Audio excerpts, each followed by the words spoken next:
In Papua New Guinea, marriage is not just a union between two people. It's a deeply rooted social contract that weaves together the destinies of entire families and clans. Here, the act of getting married is a community affair, involving not just the bride and groom, but their extended families, elders, and even the wider village. It's a binding alliance between families and clans, where every member plays a role in supporting and witnessing the union.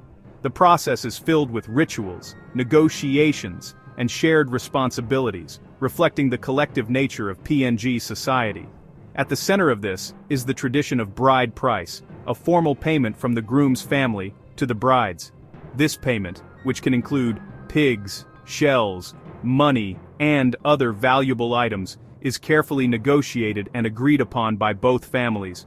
Far from a simple transaction, bride price is a public declaration of the marriage's legitimacy and a way to honor the bride's family for their loss. It's a moment of pride and celebration, where the community gathers to witness the exchange and affirm the new relationship. It ensures children are recognized as rightful heirs, securing their place within the family and clan. This recognition is crucial for inheritance, land rights, and social standing, shaping the future of generations to come. And it cements ties between families, creating bonds of mutual obligation and respect that can last a lifetime. These connections often extend beyond the couple, fostering peace and cooperation between entire communities. The term bride price can be misleading. It's not about buying a wife, but about showing respect and commitment. The gifts symbolize gratitude for the bride's upbringing and the new relationship being formed. It's a gesture of goodwill, a promise to care for the bride, and a sign of the groom's family's sincerity. The ceremony is often emotional, filled with speeches, songs, and blessings from elders. The exchange is a social glue, binding communities together and reinforcing shared values. It's a time when old rivalries can be set aside, and new alliances are forged. It also ensures the continuity of family lines, as the children born from the marriage are fully accepted and integrated into both families, carrying forward traditions and responsibilities. Yet, this ancient custom is evolving rapidly. As Papua New Guinea modernizes, urbanization and exposure to global ideas are changing how people view marriage and family. Economic changes, shifting values, and global conversations about women's rights are challenging its meaning and function. Some argue that bride price can place financial strain on families or reinforce gender inequality, while others see it as a vital tradition that upholds respect and unity. Communities now debate whether bride price is a source of strength, preserving culture and social order, or a cause of modern problems, such as domestic disputes and economic hardship. For some, it's a cherished link to the past. For others, it's a practice in need of reform. The conversation is ongoing, with passionate voices on all sides.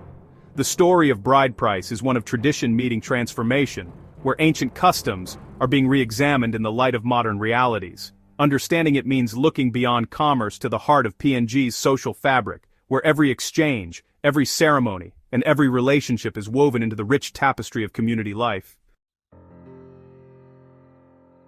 Long before the arrival of cash economies, Papua New Guinea's bride price was a vibrant tradition, paid in pigs, shell money, and other treasured items passed down through generations. These objects were more than just payment, they were symbols of deep cultural meaning and family honor. Pigs, in particular, were the ultimate sign of wealth and status. Raising and gifting pigs required years of care, and their value grew with each generation, making them a living investment in the family's future.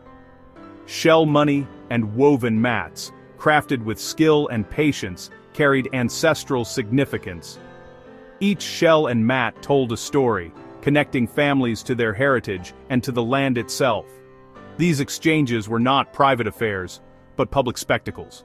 Villages gathered to witness the display of a family's prosperity and their respect for custom, turning the event into a celebration of unity and tradition. The process was reciprocal. The bride's family often presented a countergift, such as food, mats, or even pigs of their own.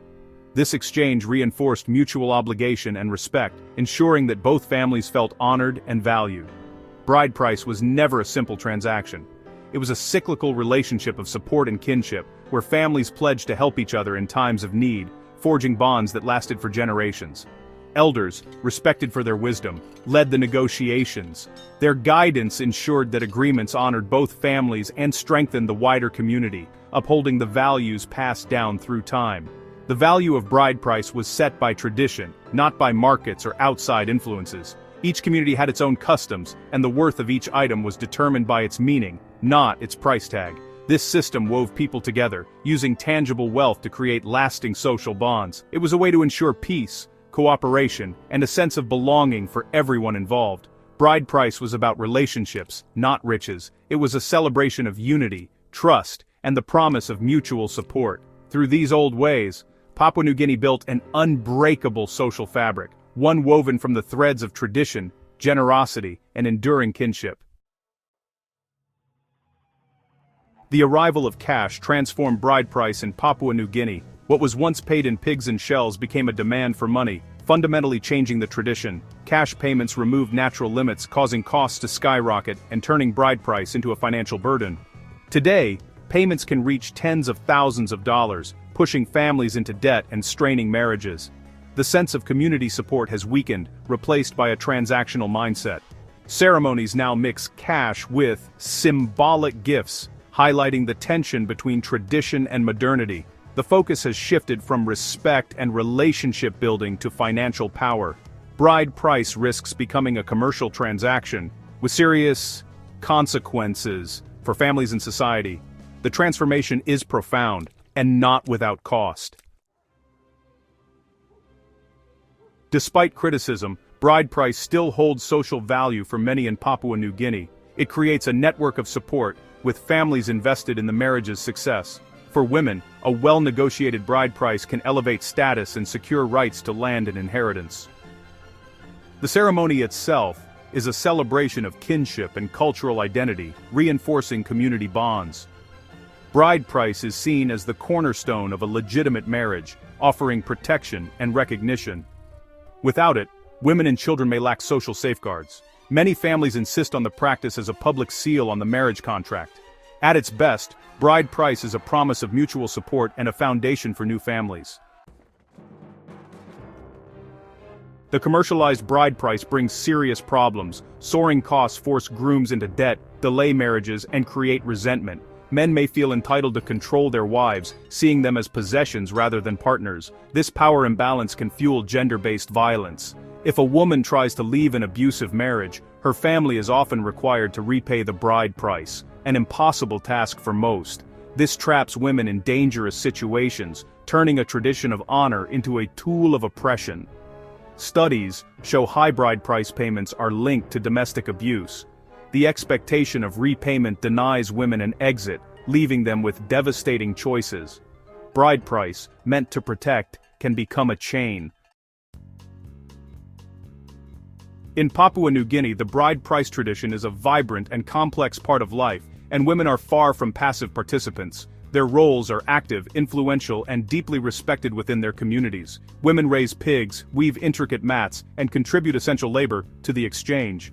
These tasks are not just chores, they are acts of skill, pride, and cultural significance, forming the backbone of the bride price process. Senior female relatives, such as mothers and aunts, play key roles in negotiations. They use their wisdom and experience to safeguard the bride's interests, ensuring her voice is heard and her well-being protected throughout the process. In some communities, women are not just contributors, they are also recipients. They may receive a share of the bride price, a gesture that acknowledges their hard work and the vital part they play in family and community life. For many, the bride price is a source of pride and a sign of respect.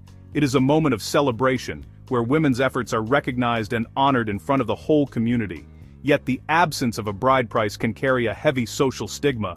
A marriage without it may be seen as incomplete or lacking in respect, affecting not just the couple but their families as well. At the same time, women are often the first to feel the negative effects of the tradition, facing violence, pressure to marry for financial reasons, and sometimes a loss of autonomy over their own lives and choices. But change is stirring. Increasingly, women are leading calls for reform, advocating for symbolic, less commercialized exchanges that honor tradition while protecting women's rights and dignity. Their voices reflect a powerful mix of pride in their heritage and a clear demand for change. They are shaping the conversation, balancing respect for the past with hope for a more equitable future. Ultimately, the future of the bride price tradition rests in the hands of the women at its heart, women who are determined to honor their culture while forging new paths for generations to come. Bride price is not unique to Papua New Guinea, similar customs exist worldwide. In Africa, lobola involves cattle or cash, uniting families and legitimizing marriages. Modernization has led to commercialization and debates about women's rights. Legal reforms, like Uganda's ban on bride price refunds, reflect changing attitudes. In Asia, both dowry and bride price systems exist, with rising payments causing financial strain. These global parallels show a shared struggle preserving tradition while protecting women's rights. The challenge is to adapt ancient customs to modern realities without losing their spirit. Papua New Guinea's story is part of a much wider human journey. Calls for reform are growing as the negative impacts of bride price become clear. Advocates seek to decommercialize the practice, returning to exchanges of traditional goods. Leaders like Dr. Orovu Sepoe argue for symbolic payments to reduce financial burdens and gender-based violence. Neighboring countries like Vanuatu have capped or banned cash payments, favoring traditional valuables. Reform in PNG is challenging due to its cultural diversity. Change must happen community by community. Some provinces are setting limits on payments, but success depends on local will. The goal is to make bride price a meaningful celebration, not a source of debt or oppression. Reformers want to honor the past, while protecting future generations. The path forward is local, practical, and rooted in respect. Bride price in Papua New Guinea is a tradition at a crossroads. It has long forged alliances and celebrated identity, but commercialization has brought debt and suffering. The custom's future lies in thoughtful evolution, not abolition. Reformers seek to restore its symbolic meaning and strip away harmful excesses. The fate of bride price will be decided in villages and families through dialogue and adaptation. Its endurance depends on its ability to protect and uplift, not oppress. If it evolves, bride price can remain a source of unity and respect. The spirit of the tradition endures, if it serves the people it was meant to unite.